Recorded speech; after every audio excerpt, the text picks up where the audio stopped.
அனைவருக்கும் வணக்கம். என்னுடைய யூடியூப் சேனலில் தொடர்ச்சியாக போட்டி பரீட்சைகளை மையமாக கொண்டு நுண்ணறிவு மற்றும் புதறிவு சார்ந்த விடயங்கள் தொடர்ச்சியாக வெளிவந்து கொண்டிருக்கின்றன. எனவே போடுகின்ற அத்தனை வீடியோக்களும் உங்களுக்கு பயனுடையதாக இருக்கும். எனவே என்னுடைய வீடியோவை புதிதாக பார்ப்பவர்கள் சப்ஸ்கிரைப் பண்ணி வைத்துக் கொள்ளுங்கள். கூடவே பெல் ஐக்கன் வரும், அதை கிளிக் பண்ணி ஓல் என்ற ஆப்ஷனை கொடுத்துக் கொள்ளுங்கள். அப்போதுதான் நான் தொடர்ச்சியாக போடக்கூடிய வீடியோக்கள் உடனுக்குடன் உங்களை வந்து சேரும். வீடியோ பிடித்திருந்தால் லைக் பண்ணுங்கள், ஷேர் பண்ணுங்கள். பாருங்கள், வீடியோக்குள் செல்லலாம். இன்றைய வினாவை பார்ப்போம். இது ஒரு எண்கோளம் சார்ந்த வினா. இந்த வினாக்களை நாங்கள் எவ்வாறு அணுகுவது என பார்ப்போம்.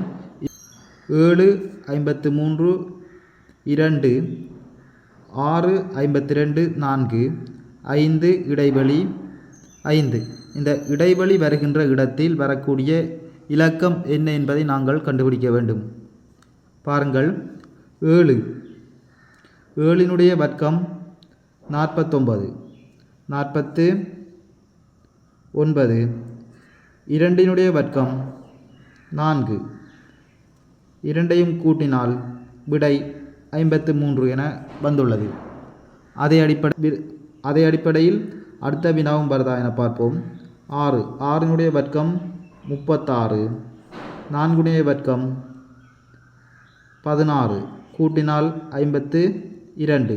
ஆகவே மூன்றாவதும் இதே அமைப்பில்தான் வர வேண்டும். 5னுடைய வர்க்கம் 25. 5னுடைய வர்க்கம் 25. 2ஐயும் கூட்டினால் 50. இடைவெளி வந்த இடத்தில் வர வேண்டிய இலக்கம் 50. இரண்டாவது வினாவுக்குள் செல்வோம். 14 10 6 10 11 12 7 இடைவெளி 13. இது எவ்வாறு வந்திருக்கின்றது என பார்ப்போம்.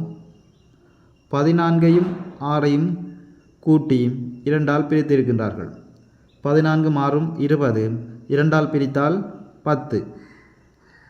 10 12 22. 2ஆல் பிரித்தால் 11. ஆகவே 7 13 கூட்டினால் 20. 2ஆல் பிரித்தால் 10.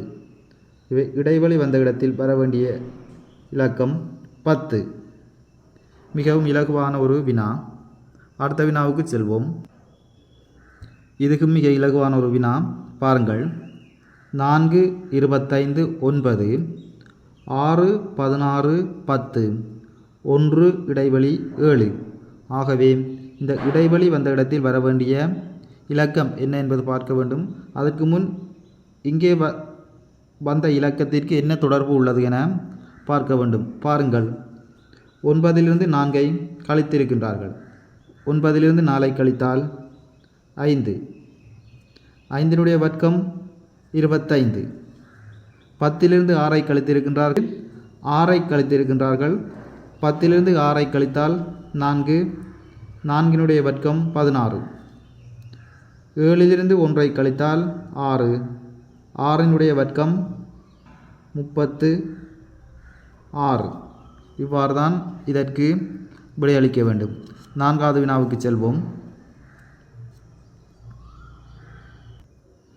இதை பாருங்கள், 4 6 4 8 12 16 4 இடைவெளி 36.